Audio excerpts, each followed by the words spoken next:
Welcome to Psychos and Sociopaths. Today we're going to talk about the awkward elephant in the room where Johnny decided to trim his freaking beard. Dude, I'm looking, the entire time I was like, I can't do it. He looks like a little child now. Dude, I cut 4 inches of length off of this thing. Or we really want to go there? We're not at the 5-minute mark. We'll go there. I don't know what you're talking about. I mean, because... quite literally and figuratively, I'm past 4 inches hanging, so... beard and otherwise. I'm just saying, putting it out there, guy. Okay. Okay, so it's not. We're not going to talk about Johnny's beard for the rest of the thing. We're going to talk. No, okay. So let's address it real quick. Okay, so yeah, if you're watching on YouTube, I did cut my beard. I didn't cut it all the way off. I have not been without a beard. Now I can't hear myself. I haven't been without a beard since 2013, and unless. There we go. All right. Yeah, unless the job requires me to shave, I'm just not going to do it. But just working out in this heat, dude, it's murder. I literally wrang my beard out, sweat dripping from my beard. And I totally believe you on that one. I'm sitting there going, what in the world? So I got to do a new. Well, and we also got new mics, so I haven't been really doing a sound check because I kept the. Well, I can hear you just fine. So yeah, but yours is coming off really good. Well, that's just because I have that that rich radio voice. Why? When we put up the. Yeah, when we put up the flag for the soundproofing, yeah, it'll be fine. Well, not even that. We need to do a sound check because when we did the con. Yeah. I don't know where all the lines are. Oh. Groovy. So, all right, so we just need to recalibrate for the studio. Yeah. Gotcha. It's one of the curses but benefits of doing everything that we do. But it's one of the curses that I set everything up and I was like. You know, I got to thinking too, like if you can go back on onto YouTube or whatever to edit the description on that video for the Comic-Con, just put in the description, we do not own the rights to the music. No, even better. This is how I fixed that problem. Okay. You now, if you have something like that, they'll mute the song. Okay. Cool. So it's already, if we want it, I think I did it. It's pretty interesting. Okay. Well, the new stuff they're putting out because a lot of people are getting it'll be music in another room, and the stuff picks it up and everything like that. Yeah. we're that episode is monetized now because I fixed the problem. Okay, cool. Yeah, because I had an Instagram post that got taken down a couple of weeks ago, and it was from 4 years ago. My youngest son Reagan was in the back seat of my old car, my 4Runner that I had, and there's a song by Ed Sheeran called Castle on the Hill, right? Okay. And he was jamming out and singing along with it. So I recorded him singing the chorus. Yeah. And at the time he was 7. And so I get a notice from Instagram stating that it violated copyright laws, right? And the Warner Brothers Music was disputing it and asked for the video to be pulled down. I'm sitting there thinking to myself,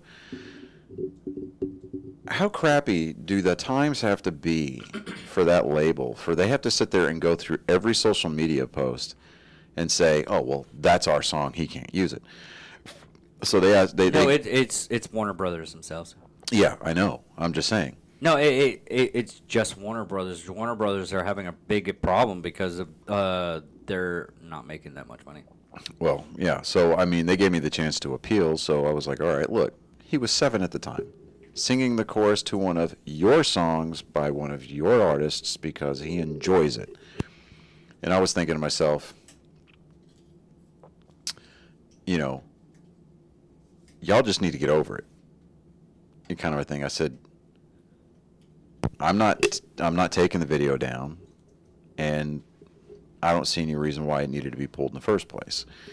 And so after a couple of days, I'd already kind of forgotten about it. And then I get a notification on my Instagram that I had won my appeal and that my video had been reposted. So I was like, wow, okay, cool. So, I've got that memory back up on my Instagram feed. All right. But anyway, so Can you hear me right now? Yeah, I can hear you just fine. Yeah. It's just worrying me because I'm just gonna. See, this is what we get for having a show where the host is the producer. So. Yeah, it really. Man, I can't hear myself. Are you sure it's not your headset? Because I can hear you just fine. No, I'm looking at the. See, I think we should totally leave this in because. Oh, we're gonna leave it in. Yeah, leaving it in. I don't like. I've been watching so many. There we go. Yeah. See. I think this one. I just forgot to do a sound check, and I didn't do the volume all too well. Oh, okay. So. All right. So. Yeah, we'll leave it in because I've already seen like other podcasts and everything like that, and they're like, you just see all the stuff happening, and I'm like, okay, so it's not just us. Yeah, it's not just us. So, as far as that retrospect is concerned, we're up there with the big dogs. So yeah. Yeah, which is really sad. We're gonna just hang the hat on that. So yeah. Yeah. But yeah. So now, John Wayne Gacy is who we're going to profile today, but he was he had he had issues.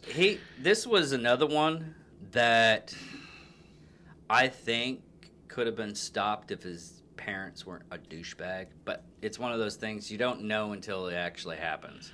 Well, yeah, because his father was a World War I. Yeah. He was a douchebag. I mean, literally knocked his John Wayne Gacy's mom's tooth out right in front of the kid because that's what they used to do back then. And we're not advocating violence against anybody. And another thing, his dad. Those old school guys, man. I'm just telling you. Well, you also got to look at. Not the times, just all around fuck ups. Yeah. Really. Yeah. So now we're past the 5-minute mark. We're good there. But yeah, no. He was born on March 17th of 1942. He died May 10th of 94.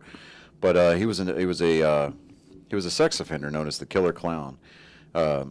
He assaulted and murdered at least 33 young men and boys. So he had a particular taste. Well, that was another thing that, wow, that really is coming in good now. But his problem, honestly, was the fact is his dad, basically throughout his entire life, I mean, if John Wayne Gacy probably could have just been himself to the point to where he was homosexual. Yeah. If he would have been able to actually, hey, you're a homosexual and be accepted, that's where we wouldn't have these 30. We might have. Now, be careful when you go down that road. If you're going to have that take, be very careful because that could get sideways real quick. I mean, if somebody hears that and they're going to be like, oh, well, so you're trying to say that if any gay person's not accepted, they have the more, the propensity to become a serial killer. No, that's not what we're saying. No, what I was saying is, and here's the thing. John Wayne Gacy's dad, whenever he did anything horrible or anything, calling a sissy boy, he was always a sissy boy. And I'm not saying that, if you're still in the closet, so to speak. Yeah. And you don't accept who you are. Well, just like anybody else that we've profiled, and I'm not trying to cut you off, but like anybody else that we've profiled on this show, they have they have the choice. Yeah. So, could it have been a contributing factor? Absolutely, it could have. However, once he became old enough, he graduated high school, moved out of the house, and started living his own life. he could have at the very least, A, gotten help for it, B, he could have taken steps to not do the things that he did. He chose consciously to make these decisions that he's making that we're about to go over. And, you know, so to and I'm not saying that you were saying this, but to lay that all on the fact that his dad basically mentally and emotionally and physically abused him his entire life. Yeah, he had a trifecta. Yeah, so I mean, I'm willing to bet that there were other contributing factors as well. I mean, environmental factors, exposure to certain cultures, things of that nature. And I'm not saying cultures as far as like ethnicity. I'm saying as far as like, you know, like we've got our nerd culture, we've got our sports culture, we've got, you know, agricultural culture kind of thing. Killer culture, horror.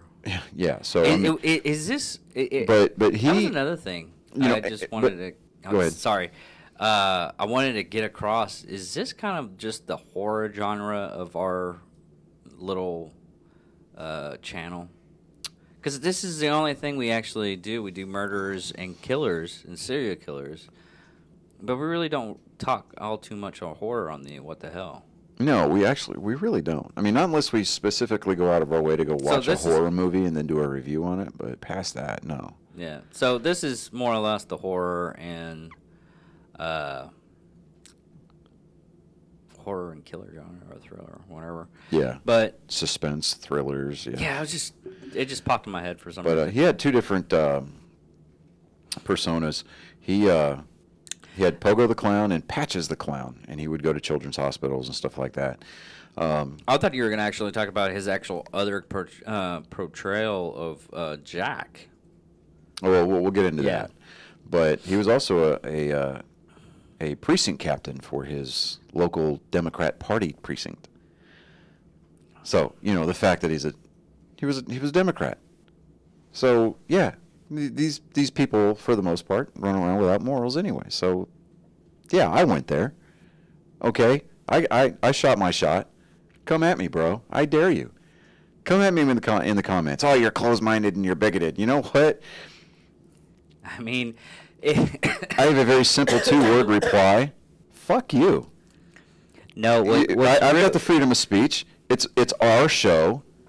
I can say whatever the hell I want to say, and you have the ability to either A, ignore it, B, get past it and deal with it like a normal human being, or you could come at me like a keyboard warrior and with the relative confidence that you're not going to get punched in the mouth for it. But it's like, okay, and the only reason I bring this up is because you know how the left always tries to spin it. Anytime there's like a mass shooting or anything like that, they always try to pin it as like, oh, they were an alt-right person. Well, no, fuck that. This dude, straight up liberal Democrat, and he screwed little boys and murdered them in his house and buried them under the floorboards. I said it. I went there. Come at me. I dare you. Anyways, now we're progressing. We're moving on. Like I just had to get that out of my system. I was honestly thinking the same thing, but to the point to where, I mean, you could go after the Republican side because of the whole Capitol Hill fiasco. No, that was orchestrated by the left. Yeah, we had Republicans, we had libertarians, we had patriots who were at the demonstration, but that thing stunk of left-wing conspiracy. It really did, because I mean, come on, really? I am not a conspiracy. A lot of the people that were photographed inside the Capitol building, sitting in chairs that would normally be occupied by representatives of Congress, not to mention Speaker Pelosi's chair. Oh my God! You know, they were known A, BLM operatives, B, known left-wing crisis actors. So don't give me that. Oh, no. I'm not saying that until they finish the evidence. I'm the type of person that I like to look at every ounce of evidence before I make a. Hey, I'm not saying that there wasn't some knucklehead rednecks out there going, "Oh, we're going to take Capitol." No, but as far as laying that all at the feet of the 45th president, stating that he cited insurrection. No, I don't. Just don't even try to play that card, because if you're going to play that card, you might as well just go down the road that, you had all these Democrat senators and representatives talking about take it to the streets and to openly defy police authority. I mean, come on. If you want to talk about insurrection, let's talk about that. But we're not making this a political show. Today I was talking about our show to some people that I work with, and I had specifically told them that we have gone. Usually we pride ourselves on the fact that we've gone out of our way to stay non-political, and we just went there. So. Yeah, you broke that mold, didn't you? Yeah, but we can do like the Japanese. We can fix it with gold, right? Because you know how like they break, like if you break a coffee cup or a vase, the Japanese like they'll fix it with gold and they'll put it back together and it just takes on a different life. Anyways, digress. We don't have gold, so we can use like pewter. How about that? It's real malleable. We can go raid a comic book shop for some of those like Starfleet miniatures or Warhammer miniatures and just melt them down. My one thing. Well, there's two things in this that we got so off track. We did. No, you did. I was on the road and you're like, look, a squirrel, and you grabbed the wheel. No, and pulled it over. That wasn't a squirrel. That's what it was. That wasn't a squirrel. That's fine. That wasn't that wasn't a squirrel. So slow your roll. I'm owning up to this, okay? What is that, butterfly? No, it was a 12-point buck sitting there in the middle of a pasture on the side of the road. I pulled off of the road so I couldn't get fined for. Yeah, but I was driving the shit show, and you grabbed the wheel. This is basically what happened. I was like, yeah, and John Gacy, and then you was like, Democrats. Okay, fine. So I jumped out of the truck, tucked and rolled. I was out of the vehicle. I was away from the side of the road. I safely shot and bagged a 12-point buck. Okay? I tagged it. I made sure it filled out correctly. I drug it back to the truck. I threw it in the bed. You looked at me like I was crazy. I cleared the chamber on my rifle, put it back in its case, and said, okay, we can go now. I actually want to see this. I would pay good money to see this. Okay, talking about the... God damn it, John. All right, so... No, okay, the one thing about this is, you know how I keep on saying that, I'm so scared of... I'm so scared of actually giving someone some advice and everything, and then they become like a new Hitler or some shit like that. Right. Could you imagine Jimmy Carter's wife? Because the first lady got a picture with him. Could you? I can't even imagine that. Well, you knew she was safe because she was female. That and she had Secret Service around. Well, it her. doesn't matter. She would. Anyways, I was going for something else. And she did have a badge, so she was perfectly safe too. Yeah. Yeah. Yeah. Okay. All right. So, according to him, he committed all of his murders inside his ranch house near Norwich Village in Norwood Park Township in metropolitan Chicago, Illinois. So he's another Midwesterner, right? Yeah. So there you go. Okay. He said he typically I really want to see that. You with the tuck and roll. There's a buck, and I think I could come up with a video. I'd be like, hold on, I got to go do some hot guy shit, and then I tuck and roll out of the yeah, totally. Well, we could do it. Okay, I got it. We'll talk about it when we put the flag up and see what we can do it. But can we? Okay. Okay. All right. So getting back on track here. Yeah. All right. So he said he would typically lure his victim into his house, and dupe him into donning handcuffs on the pretext of demonstrating a magic trick. I don't know about you, but to me, he was known around town as being a clown and doing magic tricks and everything. So it made sense. But what a lot of people didn't understand everybody understand after they found out. What he would do is he would have the key on him, unlock the cuffs and everything, going, see, I got out of it. And then he was like, oh, you try. Oh, guess what? Those were real handcuffs. And you don't have the key. Guess what? Rapey time. Ugh. That's what it was. I mean, to me, that just all kinds of red flags. It's like, here, put on these handcuffs. I want to show you a magic trick. Now. It's like, what?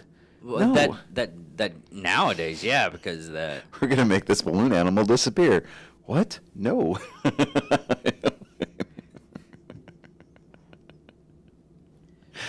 this is wow. This show has gone completely down the toilet. What's really sad is the comedy ones are actually the really good ones. But okay, Just like, oh, okay. So,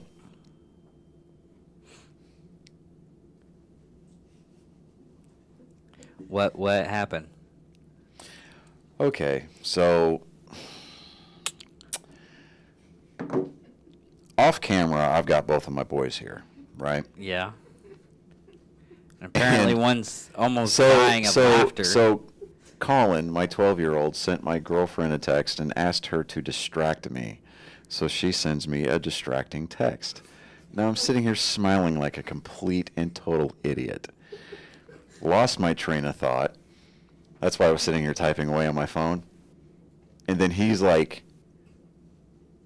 goes, I asked her to send it. I'm like, you suck. Oh my God. Douchebag. I follow her TikTok. She did that before. And Yes, yeah, he's aware. Yeah, she that day that she was sitting back there. Oh, okay. Yeah, she sends me a text Oh, while we're filming? while we're filming, and if you can, I forget what episodes it's on, I know which one it is. but I just kind of just completely, yeah. Okay. Okay, so wow. Another thing that John Wayne Gacy was he was a KFC manager. Actually, he owned a couple of stores with his father-in-law off of his first wife, and he was making he would receive $15,000 per year, equivalent to $123,900 in 2021, plus the shares of the restaurant's profit. So he actually had plenty of money. And then he assaulted a Donald Voorhees, not Jason Voorhees, but Donald Voorhees. He sexually assaulted his 14-year-old Donald Voorhees, and what the hell is going on over there? I was on a roll, and then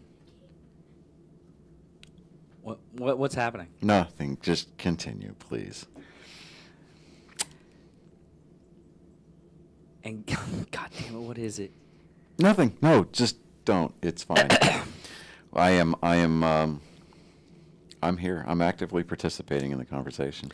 Basically got him to watch some stag films, a little bit of alcohol, and then Gacy raped this 14-year-old kid. Say it was for scientific research and paid him up to $50 each. And this is several teenagers, and finally Voorhees went to the cops about it with his dad, and Gacy was charged with sodomy charges, and he only got like 3 months in prison because he back then he was convicted like of sodomy in '68 and was sentenced to 10 years, but served 18 months. He murdered his first victim in '72 and had murdered twice more by the end of '75. Then he murdered 30 more victims after his divorce from his second wife in '76. What's really sad about this though is one of the cops didn't, for like 73 to what was it, 77 when he was actually charged? Yeah. Yeah, 73. Well, Well, 78. He was arrested in '78. Yeah. But 73, they kept on hearing, like, it was like that whole thing was like for the next 5 years, Mm-hmm.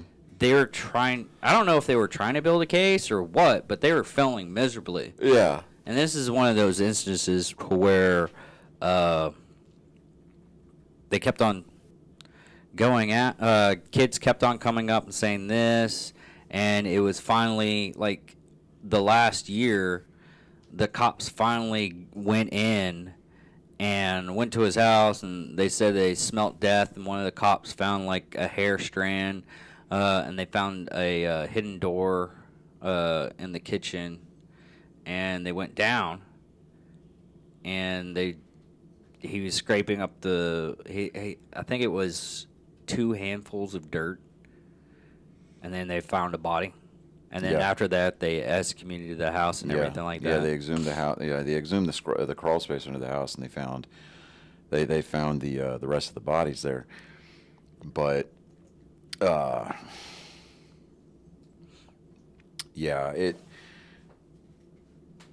he needed to be put down. He was ultimately put to death by lethal injection on May 10th of '94.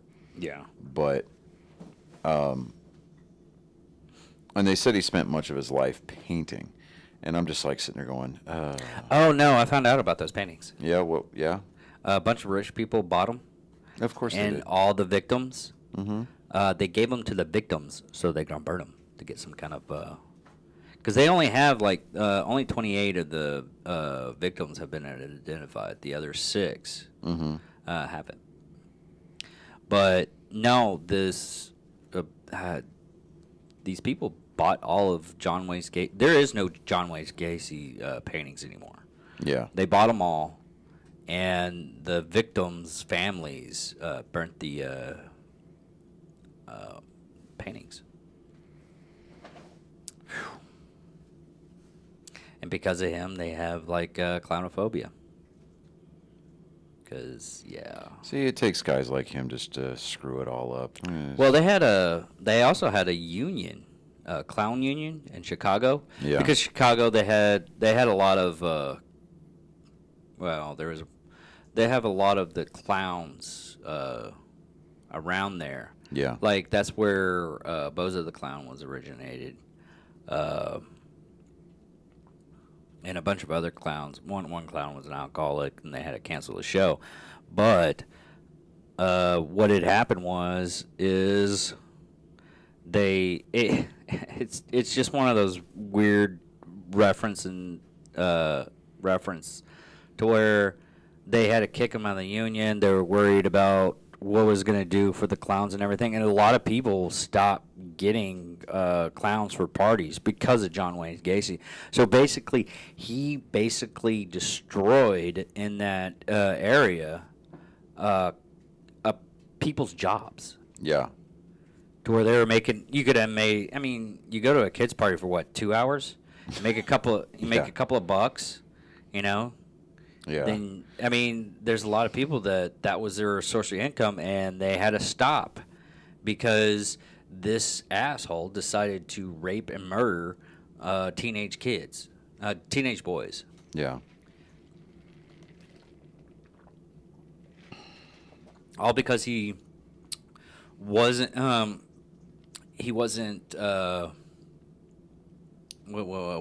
trying to comfortable in his own skin.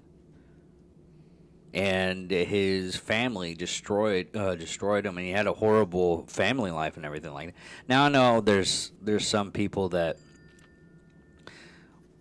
had the same go through of how they had basically the same life, but they didn't go out and start killing kids and everything like that. They didn't do ridiculous and sick stuff. Yeah, no. There's one guy. There's one of the kids that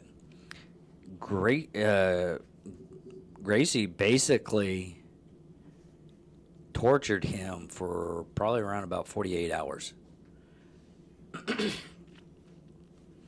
Basically, what he did is he took him to the bathroom, knocked him out, suffocated him in the water, brought him back up. Drown him, yeah. And he just kept it up, and this is another one that was. It's just one of those things you just want to go out and when you hear something like this and you have all the evidence and everything, or you actually see it done, you just whack the guy right there. Yeah. Well, I don't understand how. Yeah, I mean, cops can do it. pedophiles are they're wired differently. So I mean, in the instance that I mean, this dude was he was an absolute danger.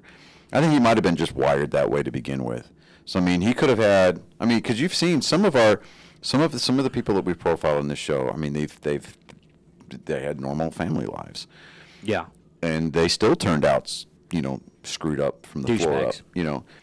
So his dad, his dad being a shit pump, being him growing up in that environment probably didn't help. No, it didn't. I mean, I'll absolutely concede that point, and I'll agree with you 100%. But I think he just might have been wired that way from the get-go. And I think because of his preferred orientation, and the fact that he didn't feel like he had any control in his life, huge contributors to it.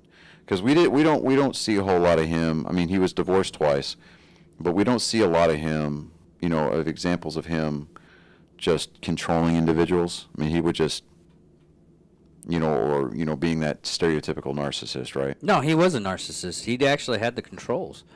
No. I'm saying narcissist as far as like, yeah, he would control them, but none of his victims fought back. None of them tried to out him or anything like that. And then he goes on like this public rampage to make them look like the aggressor. No, that was the thing.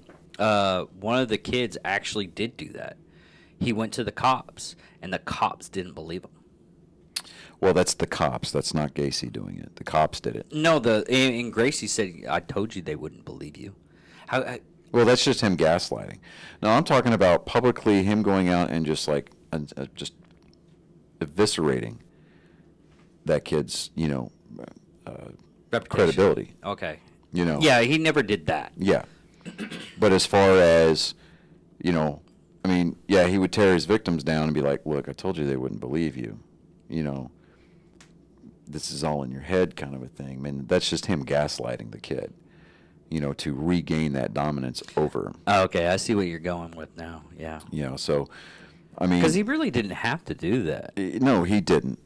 But he got off on it. And he didn't. And he knew he didn't have to do that. Yeah, he knew that, and he got off on it. He got off on the fact that he knew that he didn't have to.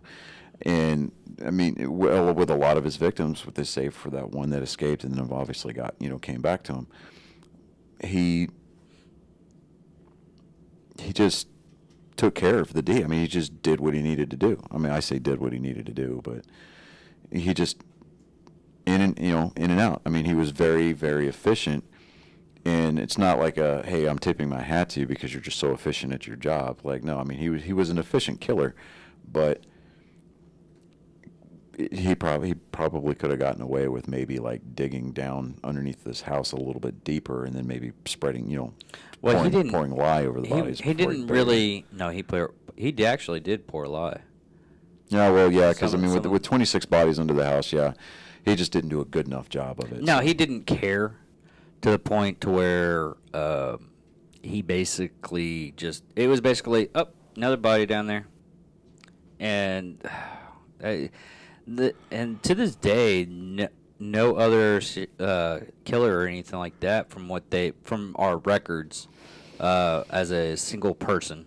Yeah, we know some genocidal motherfuckers, but he is single-handedly the worst serial killer you ever come across. I mean, you don't want to get the murder award, but he's got the murder award. Yeah. But that's pretty much it. I mean, yeah, that's pretty much it on this one. Because of all the sick and twisted people like that, I mean, I think him with the dating game killer. Yeah. Those are the two ones that I can't believe they didn't snuff them out as fast as possible.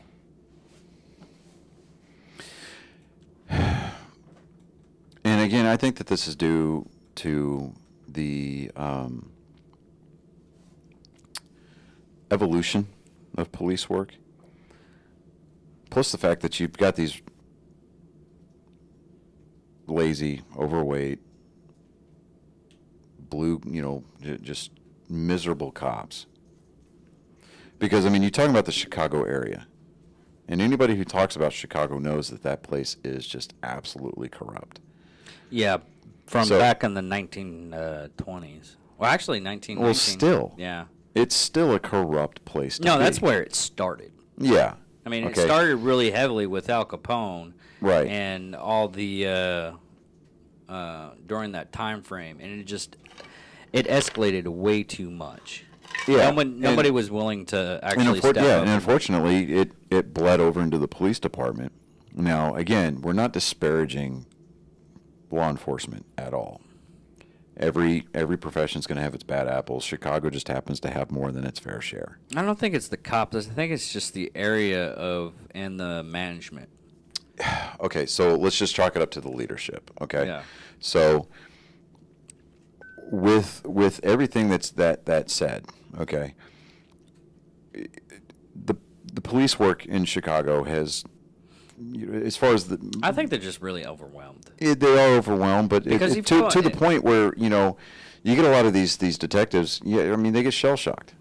I mean. You also have most of the South Side. I mean that's technically, if you want to actually say something, the South Side is technically a war zone. Yeah, it is, and so it's.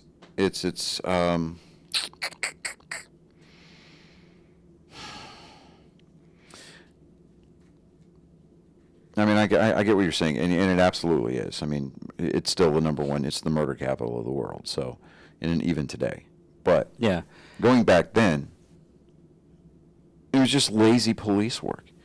The detectives at that point. You're right on that. Yeah, I mean, from back then, the police work for them.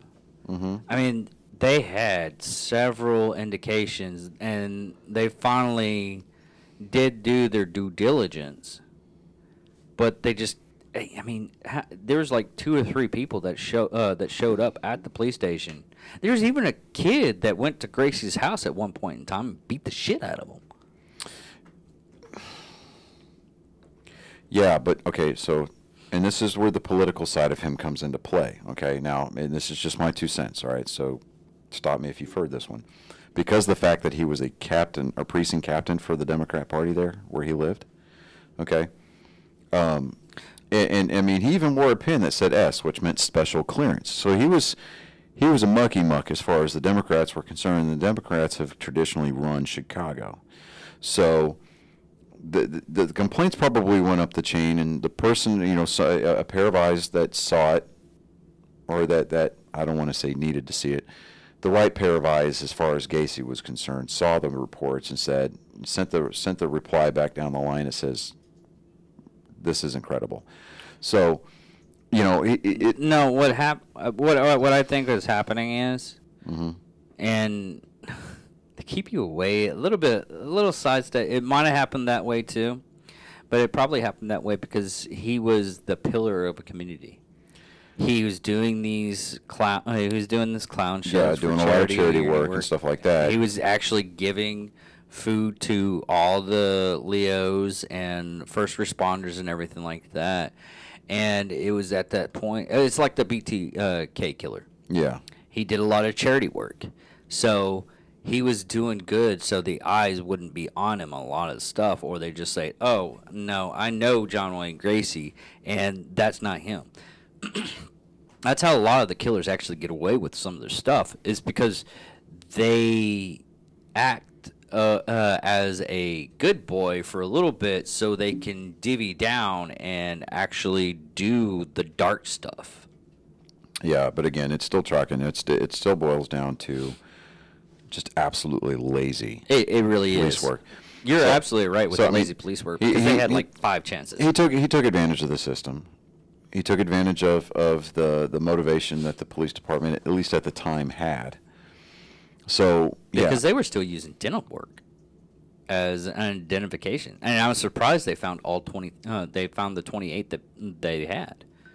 Yeah, you mean the 26 that were under the house. Yeah, so, but you know, it point is that I'm glad this guy got put down. He's not breathing, and I'm okay with that. Honestly, I wish they killed him. The execution was set for 1980, but they have to go through like 15 appeals. I think they should shorten those appeals. Yeah, but in the off chance, like every once in a while, you'll see these stories out there where people get exonerated because of DNA testing. But we have DNA testing now. Yeah, I know we have DNA testing now, but in cases, I mean, in cases like his, where we had the bodies dead to rights. Yeah. And they did, you know, once it was there, like, how are we going to try to explain away the fact that there was 26 bodies hiding in the crawl space of this guy's house? And he admitted it. Yeah, and he had admitted it. They should have just. They could have just expended one or two maybe appeals and said, hey, he did this under duress, and then that could have gotten disproven very rapidly. And then they could have put him on the express lane. I mean, hell, they could have shipped him to Texas. We've got a fucking express lane on our death row here. What they should have done on this guy right here is like, okay, is the jury agreeing that he's a bad guy? Okay. All right. Go ahead and take him back. Oh, we have a line? I guess we do a lottery just to find out who's going to shoot this motherfucker. It's one of those things. Because this guy was a legitimate monster. He was.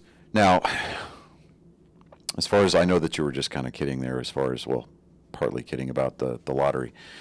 We still have that clause in our Constitution that allows protections for prisoners from cruel and unusual punishment. So, I mean, that part I get.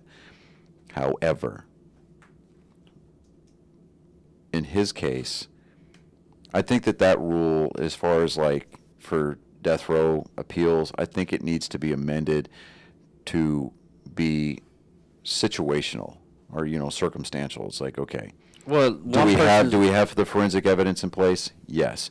Do we have a confession that was not coerced, that was not under duress? Yes, we've got these things. So as long as you're checking boxes A, B, and C, you only get 2 appeals.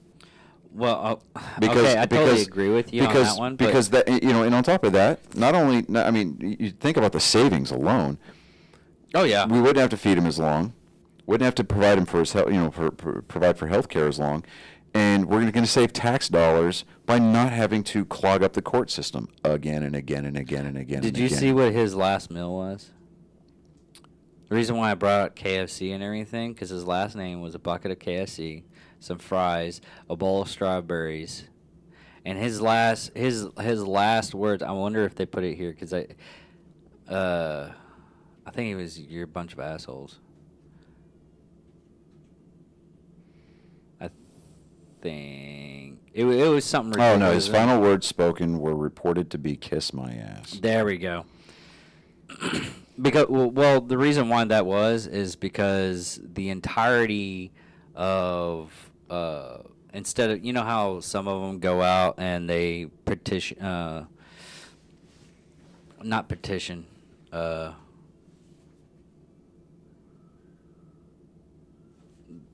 they gather around and they have like, they had like signs that says, "Today we won't cry for the clown." Yeah, no tears for the clown. Yeah, no tears for the clown. Of course, you had your anti-death, death penalty protesters. You know, they observed a silent candlelight vigil. It's like whatever.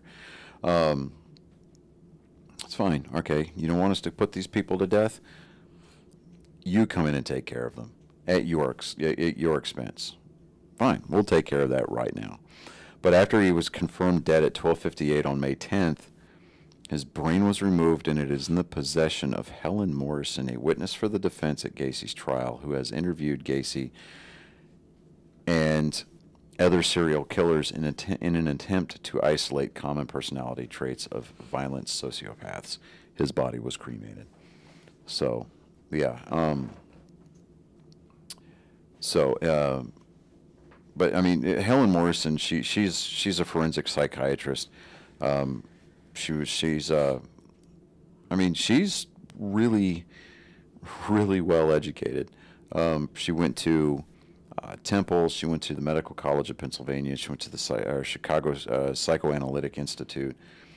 And I mean, she does a lot of work as far as like physiology or psychology, and or with the psychology of serial killers. I mean, she works heavily in that area. So, yeah, I mean, there's got to be something physical about, you know, that differentiates his brain from other people's.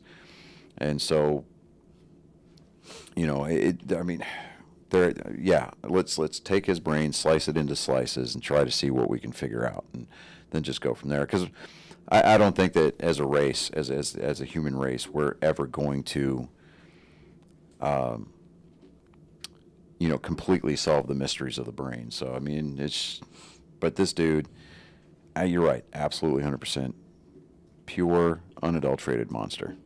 Yeah, and on a positive note, and this might sound strange at being positive, because of John Wayne Gacy, they actually invented the Amber Alert. And Illinois' Missing Child Recovery Act of 1984 removed the 72-hour waiting period.